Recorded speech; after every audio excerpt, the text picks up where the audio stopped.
تو یہ اب اس میں جو پوائنٹ ہے وہ یہ ہے کہ ہم قرآن کی محنت کیسے کریں، قرآن کی محنت کیسے کریں، یعنی جو حفظ قرآن کی محنت ہے کہ وہ تعلیم و تربیہ. اب ہمیں یہ دیکھنا ہے کہ تعلیم و تربیہ کا بڑا کاز ہمارے پیش نگاہ ہے بھی یا نہیں ہے. میرے پاس ایک دفعہ ایک صاحب آئے، انہوں نے کہا کہ میرا بچہ جو ہے وہ اس نے حفظ قرآن شروع کیا تھا اور 2 سال ہو گئے ہیں، اور 2 سال میں اس نے بمشکل 3 سپارے حفظ کیے ہیں، اور اس کی صورت یہ ہے کہ وہ آگے جب حفظ کرتا ہے تو پیچھے کا بھولنے لگتا ہے. اچھا، آپ کو کبھی اس طرح کے کیسز دیکھنے کو ملے؟ آپ کو ایسے لوگ سننے کو ملے جو بہت عرصے سے حفظ کر رہے ہیں لیکن حفظ نہیں کر پا رہے؟ آپ کو ایسے بچے دیکھنے کو ملے ہوں گے. تو وہ صاحب بڑے پریشان تھے. تو میں نے کہا اب آپ اس کے ساتھ کیا کر رہے ہیں؟ انہوں نے کہا میں نے اس کی چھٹیاں بھی بند کی ہوئی ہیں، اس کا ٹائم بھی بڑھایا ہوا ہے، گھر پہ بھی ایک صاحب اس کو آتے ہیں، میں بھی اس کے اوپر بڑی سختی کر رہا ہوں لیکن یہ کام نہیں ہو رہا. تو میں نے پوچھا کتنا عرصہ ہو گیا؟ انہوں نے کہا 2 سال تو ہو گئے، اور جب اس کو داخلہ دلایا تھا تو ہمیں یہ بتایا گیا تھا 3 ساڑھے 3 سال میں انشاءاللہ یہ کام ہو جائے گا، لیکن 2 سال میں چونکہ اس کے 2-3 سپارے ہی ہوئے ہیں اور وہ بھی کچے ہوئے ہیں، وہ بھی پکے نہیں ہیں، اس کے استاد بھی اس سے مطمئن نہیں ہے، میں نے استاد بھی بدل لیا، مدرسہ بھی بدل لیا، یہاں لے گئے وہاں لے گئے، لیکن یہ مسئلہ حل نہیں ہوا. تو میں نے ان سے عرض کی کہ یہ بتائیے کہ اب یعنی کیا صورتحال ہے اس کا، اور آپ کا اور اس کا تعلق کیسا ہے، اور آپ کے باقی بچے کتنے ہیں؟ تو انہوں نے کہا میرے 3 بچے ہیں. تو میں نے کہا باقی بچوں کی کیا صورتحال ہے؟ انہوں نے کہا باقی بچے تو میرے 2 بچے تو اسکول جاتے ہیں، ایک کو میں نے حفظ پہ لگایا تھا.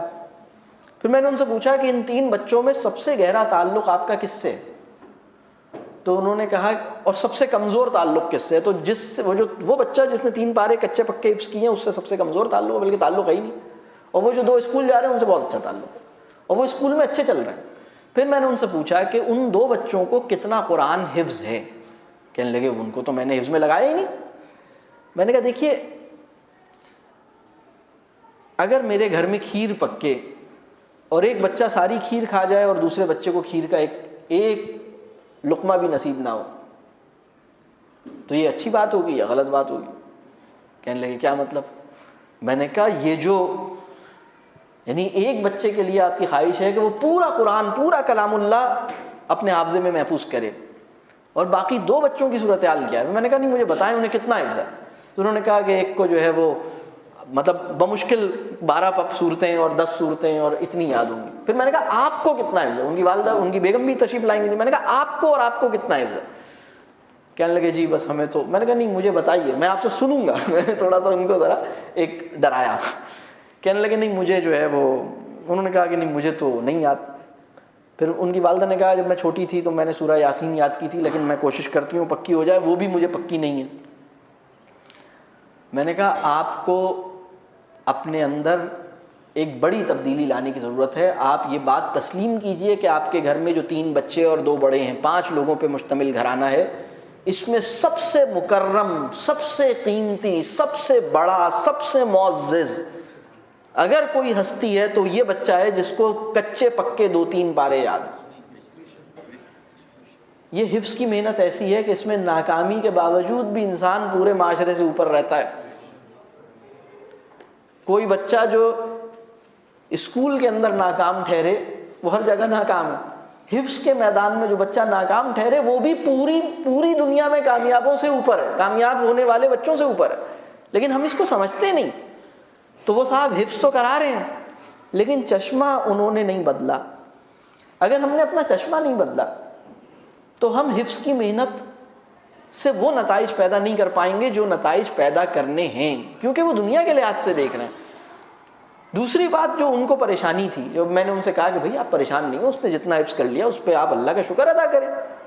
کہنے لگے لیکن یہ تو ناکام ہو گیا، فیل ہو گیا. میں نے کہا فیل کیسے ہو گیا؟ اس کو 2 سے 3 سپارے یاد ہو گئے الحمدللہ. اب آپ کی یہی کوشش ہو کہ ان 3 کو ہی پکا کرے، بس کافی ہے الحمدللہ، اس پہ یہ بہت ہے اس کے لیے. انہوں نے کہا یہ تو فیل ہو گیا. اور پھر ان کا دوسری پریشانی جو ان کو تھی کہ لیکن ہم نے تو سب کو بتا دیا. بہت خطرناک بات، ہم نے تو سب کو بتا دیا، اب تو سب اس انتظار میں ہیں، بلکہ پوچھتے ہیں اس سے ہاں بھائی بتاؤ تمہارے اب کتنے سال رہ گئے، کتنے پارے رہ گئے، کتنے ہو گئے، اب تم تراویح کب پڑھاؤ گے، اب تم ہمیں کب سناؤ گے. سب چھیڑتے ہیں. میں نے کہا جتنے لوگ چھیڑتے ہیں ان میں سے کسی کو آدھا پارا بھی حفظ نہیں ہے. انہوں نے کہا ہاں بات تو ایسی ہے. یعنی وہ لوگ جنہیں آدھا پارا بھی حفظ نہیں ہے وہ اس بچے کو جس نے 3 پارے بمشکل حفظ کر لیے ہیں اس کو چھیڑ رہے ہیں. دوسری بات یہ کہ وہ نابالغ ہے. نابالغ کے معاملات ہی الگ ہیں. نابالغ، اگر کسی نابالغ کا انتقال ہو جائے تو سیدھا کہاں جائے گا؟ اس میں کوئی شک ہے؟ اور اگر ہمارا انتقال ہو جائے تو ہم اتنے یقین سے کہہ سکتے ہیں کہ ہم سیدھے جنت میں جائیں گے؟ ہم اتنے یقین سے کہہ سکتے ہیں؟ اتنے یقین سے تو عشرہ مبشرہ، حضرت عمر جنہیں عشرہ مبشرہ کا ٹائٹل حاصل ہے، وہ بھی نہیں کہہ رہے اپنے بارے میں، وہ بھی ڈر رہے ہیں. حضرت عمر سے کتنے بڑے آدمی ہیں، وہ بھی ڈر رہے ہیں کہ پتہ نہیں میرا کیا بنے گا. تو نابالغ بچہ ہم اس کے اوپر جبر کا معاملہ کرتے ہیں، اور اس کے نتیجے میں تربیہ، یعنی بات یہ کہ ہم حفظ تو کروا لیتے ہیں لیکن تربیہ رہ جاتی ہے. تو تربیہ، اصل بات یہ ہے کہ اگر ہم یہ چاہتے ہیں کہ یہ حفظ قرآن تربیہ کا سامان پیدا کرے، حفظ کرانے کے مقاصد کیا ہو سکتے ہیں؟ حفظ کرانے کے بڑے مقاصد یہ ہیں. سب سے بڑا اور پہلا مقصد یہ ہے کہ اس کا قلب کلام اللہ سے منور رہے، کلام اللہ کی تاثیر مسلسل اس کے قلب پر پڑتی رہے. کوئی انسان جس کو چند آیات بھی یاد ہیں، جب وہ کلام اللہ پڑھتا ہے تو اس کی تاثیر اس کے قلب میں پیدا ہوتی ہے.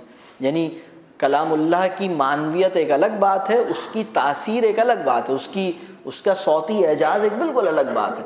ہم ابھی الحمدللہ قرآن کی تلاوت ہوئی، ہم اس کا مطلب تو بعد میں ہمیں سمجھایا گیا، بتایا گیا، لیکن اس کے یعنی اللہ کا کلام دلوں کے اوپر ایک ضرب لگاتا ہے، اور وہ ضرب وہ ہوتی ہے جو یعنی اللہ کا کلام بھی تو اللہ کا ذکر ہے نا، یہ بھی تو ذکر جہری ہے جس کو ہم سن رہے تھے، اور اس کے بھی قلب پہ ایک پوری ضرب ہے جو ہم محسوس کر رہے تھے. تو یہ کلام اللہ کا ایک بہت بڑا مقصد جو اس کو حفظ کرنے کا یہ ہے کہ قلب منورہ حاصل ہو. یعنی اللہم انی اسألوک، وہ علم نافع، اسی کے اندر قلب منورہ ہم جو کہتے ہیں، تو قلب منورہ نور ہدایت سے. دوسری بات یہ کہ یہ جو کلام اللہ، اس پہ غور و فکر کرنے کا مجھے امکان پیدا ہو جاتا ہے. وہ میرے حافظے میں ہوتا ہے، میں اس کو لے کر آتا ہوں، حافظے سے میں اس کو شعور میں لے کر آتا ہوں اور سوچتا ہوں یہ آیت، اس میں بات کیا کہی گئی ہے. یعنی اس آدمی کے لیے غور و فکر کرنا زیادہ آسان ہے آیات کے اوپر جس کو پورا کا پورا کلام اس کے ذہن میں محفوظ ہے. لیکن اگر اس کی وابستگی ہی قرآن کے ساتھ بڑی محدود ہو، اگر اس کو یہ سزا کے طور پر دیا گیا ہو، آپ آج کے معاشرے میں اگر آپ بہت سارے بچے جو حفظ قرآن کے لیے بھیجے جاتے ہیں یا جا رہے ہیں، اگر ان کو یہ اجازت دیں، ان کو یہ اختیار دیں کہ چاہو تو تم حفظ کرو، چاہو تو چھوڑ دو، 100% بچوں کو آج اگر یہ اختیار ملے تو آپ کا کیا خیال ہے کہ کتنے بچے چھوڑ دیں گے؟ بہت بڑی تعداد میں بچے چھوڑ دیں گے اگر انہیں اختیار دیا جائے. تو بات یہ ہے کہ ہم نے اس عمل کو پسندیدہ نہیں بنایا، اس کے اندر ہم نے دل کو انوالو نہیں کیا. اگر ہم دل کو انوالو نہیں کریں گے تو یہ اپنے مطلوبہ نتائج پیدا نہیں کرے گا. یہ بہت اہم بات ہے، اس سے ہمیں سمجھنے کی ضرورت ہے کہ یہ مطلوبہ نتائج کیسے پیدا ہوں.